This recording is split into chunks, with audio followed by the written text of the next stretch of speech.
നാടിനെ നടുക്കിയ കളർകോട് വാഹനാപകടത്തിൽ ജീവൻ പൊലിഞ്ഞ 6 മെഡിക്കൽ വിദ്യാർത്ഥികൾക്ക് ഓർമ്മപ്പൂക്കൾ.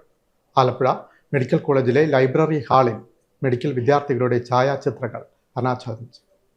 കണ്ണീർ പ്രണാമവുമായി നിരവധി പേരും സന്നിഹിതരായി.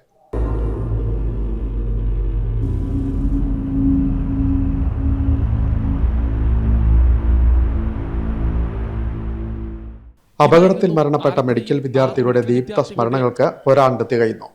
Alappuzha Vandanam government TD medical കോളേജിലെ MBBS വിദ്യാർത്ഥികളായ മുഹമ്മദ് ഇബ്രാഹിം, ആയുഷ് ഷാജി, മുഹമ്മദ് അബ്ദുൽ ജബ്ബാർ, B ദേവനന്ദൻ, ശ്രീദീപ് വത്സൻ, ആൽബിൻ ജോർജ് എന്നീ 6 പേരാണ് കളർകോട് ചങ്ങനാശ്ശേരി മുക്കിന് സമീപം കഴിഞ്ഞ ഡിസംബർ 2-ന് റോഡപകടത്തിൽ മരണപ്പെട്ടത്.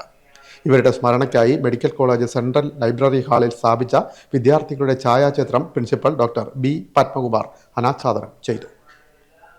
അതോടൊപ്പം 1968 നെഹ്റു ട്രോഫി വള്ളംകളിക്കിടെ പുന്നമടക്കായലിൽ ബോട്ടപകടത്തിൽ മരിച്ച മെഡിക്കൽ വിദ്യാർത്ഥികളായ CJ ഡേവിഡ്, G ബാബുരാജ് എന്നിവരുടെ ചിത്രങ്ങളും ലൈബ്രറിയിൽ അനാച്ഛാദനം ചെയ്തു. പാലക്കാട് സ്വദേശിയായ ശ്രീദീപ് വത്സന്റെ സ്മരണാർത്ഥം കുടുംബാംഗങ്ങൾ 128-ാം ബാച്ചിലെ 1-ാം വർഷ പരീക്ഷയിൽ അനാട്ടമി, ബയോ കെമിസ്ട്രി വിഷയങ്ങളിൽ ഉന്നത വിജയം നേടിയ ഹന്ന സാജനും ഫിസിയോളജി വിഷയത്തിൽ കൂടുതൽ മാർക്ക് നേടിയ MM അഞ്ജനയ്ക്കും മൊമന്റോയും ക്യാഷ് അവാർഡും വിതരണം ചെയ്തു. സഹപാഠികളായ കുട്ടികളുടെ സ്മരണ നിലനിർത്താൻ കോളേജ് അങ്കണത്തിൽ തുടക്കം കുറിച്ച വൃന്ദാവൻ എന്ന പൂന്തോട്ടത്തിൽ 6 പ്ലാവിൻ തൈകൾ നട്ടുപിടിപ്പിച്ചു. 1000 ഔഷധ സസ്യങ്ങളും ഇവിടെ നട്ടുവളർത്തും. പരിപാടിയിൽ PTA പ്രസിഡന്റ് C ഗോപകുമാർ അധ്യക്ഷനായി.